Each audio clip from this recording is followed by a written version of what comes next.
Hello, my name is Philip Pham, and I'm going to be covering some main topics in Chapter 5, Ethics in International Business. For the agenda today, we are going to be talking about what are ethics, common ethical issues in business, strawman approach in business ethics, and utilitarian and Kantian ethics. So first, we're going to talk exactly what are ethics. Ethics are accepted principles of right or wrong that govern the conduct of a person, the members of a profession, and the actions of an organization. In other words, ethics could be seen as moral codes. Business ethics are accepted principles of right or wrong governing the conduct of business people. And finally, ethical strategy is a strategy or course of action that does not violate these accepted principles. So next we're going to talk about some common ethical issues in business. Some employment practices, human rights, environmental regulations, corruption, and moral obligation of multinational companies. Employment practices. So working conditions. You can look at it as how suitable is the working area for each employee. Are they comfortable? Are they able to do their work properly? An example would be in third world countries that have sweatshops. The sweatshops will try to fit in as many workers as possible, and each employee has to work in a cramped space with little mobility room. Labor laws in developed countries, like in the United States, we have labor laws where employees are only required to work 8-hour days, and if the employee goes over 8-hour days, the employer is required to pay that employee overtime. In third world countries that have sweatshops, they often employ the workers to work long 12-hour days with little pay, and they don't even get overtime to work for those long hours. On top of that, many times they also have children working in the sweatshops as well. Over in the United States, we have child labor laws where you have to follow strict rules and you can't employ children under the age of 16 to join the working force. Human rights. In third world countries, many people don't have basic human rights that we do in developed nations.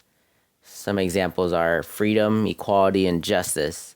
And many of these basic human rights that are available in developed countries are taken for granted, and we don't realize how lucky we are that we even have basic human rights.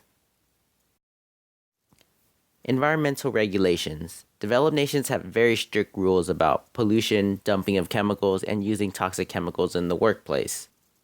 In third world countries, there aren't many regulations to protect the environment. Corruption. Businesses are able to gain economic advantages through corruption. An example would be bribery, where a business. And finally, we have moral obligation. With power comes social responsibility to give something back to the societies that enables the businesses to prosper and grow. Next, we're going to talk about the strawman approach to business ethics. We have the Friedman Doctrine, cultural relativism, righteous moralist, and native immoralist. Milton Friedman believed that the only social responsibility of business is to increase profits, so long as the company stays within the rules of law. Cultural relativism is ethics are culturally determined and firms should adopt the ethics of the cultures in which they operate. Righteous moralists. A multinational's home country standards of ethics should be followed in foreign countries. Finally, native immoralists. If a manager of a multinational sees that firms from other nations are not following ethical norms in the host nation, that manager should not either. Utilitarian ethics and Kantian ethics. Utilitarian ethics are moral worth of actions or practices is determined by their consequences. In Kantian ethics, people should be treated as ends and never purely as means to the ends of others. An example of utilitarian ethics would be Monsanto, an agricultural biotechnology company, must decide whether the benefits of genetically modified crops that produce natural pesticides outweigh the risk. It'll increase crop yields and reduce the need for chemical fertilizers, but there's a chance that the insects will evolve and develop a resistance to the natural pesticides that were engineered. So in this case, they need to decide if Increasing the crop yield outweighs the benefit of having insects develop a resistance for the natural pesticide. For Kantian ethics, we should see people have dignity and need to be respected as such. A violation of Kantian ethics would be employing people in sweatshops and making them work long hours for low pay and poor working conditions.